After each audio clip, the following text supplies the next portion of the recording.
حضرت خضر علیہ السلام کو دیا، فرمایا جب اندھیرا محسوس کرے زمین پر پھینکے، اگر وہ چیخے تو سمجھ جانا واپسی کا وقت آ گیا ہے۔ خضر آگے بڑھے، روانہ ہوئے، سفر شروع ہوا۔ چلتے چلتے ایک وادی میں پہنچے، محسوس کیا کہ چشمہ وہی ہو سکتا ہے۔ انہوں نے منکا پھینکا، وہ چشمے کے کنارے گرا۔ خضر نے اس چشمے سے غسل کیا، وضو کیا، پانی پیا۔ یہ پانی دودھ جتنا سفید اور شہد جتنا میٹھا ہے۔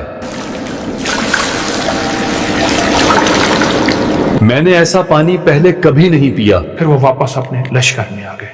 ادھر ذوالقرنین اس وادی کو نظر انداز کرتے ہوئے آگے بڑھ گئے اور 40 دن تاریکی میں چلنے کے بعد ایک روشنی میں پہنچے۔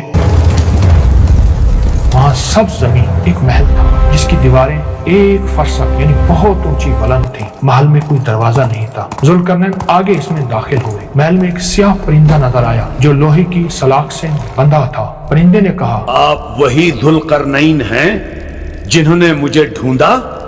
پھر اس نے سوالات کیے، کیا زمین پر چونا اور اینٹ کا کام بہت بڑھ گیا؟ ذوالقرنین نے فرمایا، ہاں۔ پرندے نے سسکیاں لینی شروع کر دی اور سسکیاں بھرتے بھرتے پھر اس نے پوچھا،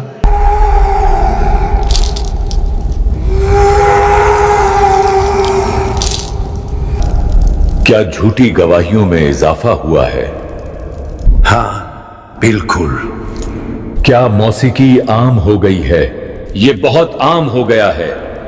کیا لوگوں نے کلمہ پڑھنا چھوڑ دیا ہے؟ تو ذوالقرنین نے فرمایا نہیں۔ پوچھا نماز؟ فرمایا نہیں۔ پوچھا جنابت یعنی ناپاکی کا غسل کرنا چھوڑ دیا؟ فرمایا نہیں۔ پرندے نے کہا، اب میں اطمینان میں ہوں، واپس اپنی حالت میں آ گیا۔ پھر اس نے ذوالقرنین کو محل کی سیڑھی چڑھنے کو کہا۔ ذوالقرنین اوپر پہنچے تو وہاں ایک نوجوان خوبصورت کھڑا تھا جو دراصل صاحب الصور حضرت اسرافیل علیہ السلام تھے۔ وہ آسمان کی طرف منہ کیے کھڑے تھے اور کہہ رہے تھے، قیامت قریب آ چکی ہے، میں اللہ کے حکم کا منتظر ہوں، کب مجھے اللہ سور پھونکنے کا حکم عطا فرماتے ہیں۔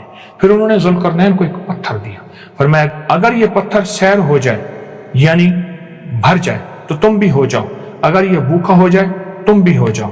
ذوالقرنین نے وہ پتھر اپنے بڑوں کو دکھایا۔ انہوں نے 1000 پتھر تولے مگر وہ پتھر بھاری رہا۔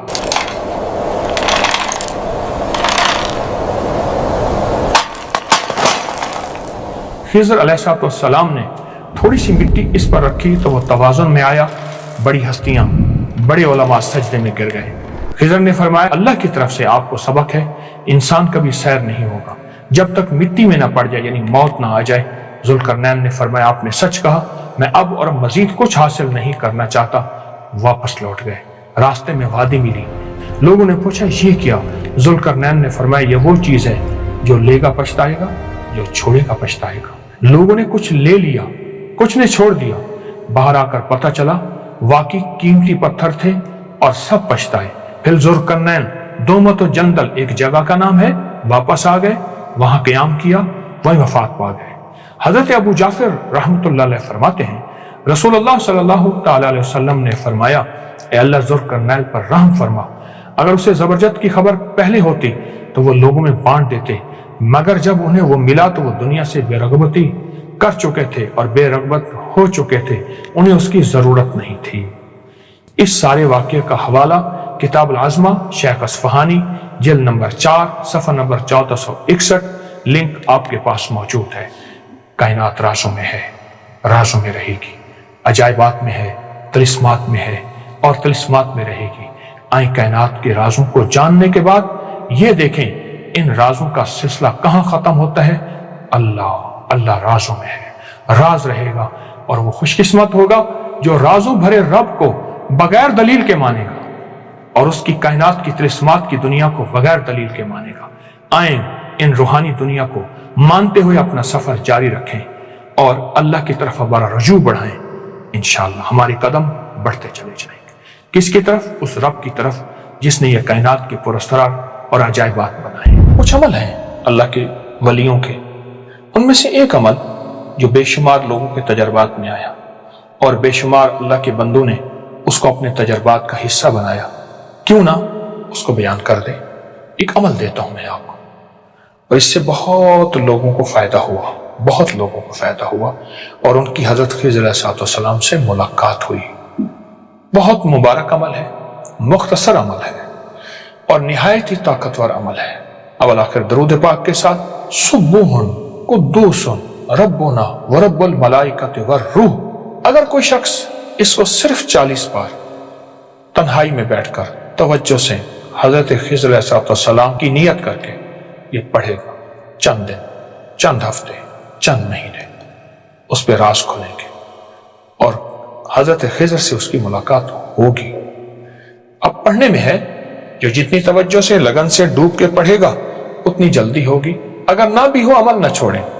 سمجھ لیں ہمارے لینے میں کمی ہے، اس کی عطا اور دینے میں کمی نہیں. میں لوگوں کو اس کی وضاحت بتا دوں. چاند کی پہلی سے 1 دفعہ پڑھنا ہے سورۃ قدر، پھر دوسرے دن 2 دفعہ، 3 دفعہ، 14 دفعہ. جی ایسے اس کی بڑی طاقت. مہینہ مجھے یاد نہیں کون سا اسلامی مہینہ. یہ ہر اسلامی مہینے کا عمل ہے، ہر اسلامی مہینے کا عمل ہے. اور کچھ لوگ، میں نے ایک دفعہ ایک بندے کو پکڑا، میرے گھر آیا، میں کہ چاند کو دیکھ کے یہ عمل کر لے، کوئی چیز دے دی، بس پھر بے قدری تو پھر بے قدری ہوتی ہے. مفت میں کوئی چیز مل جائے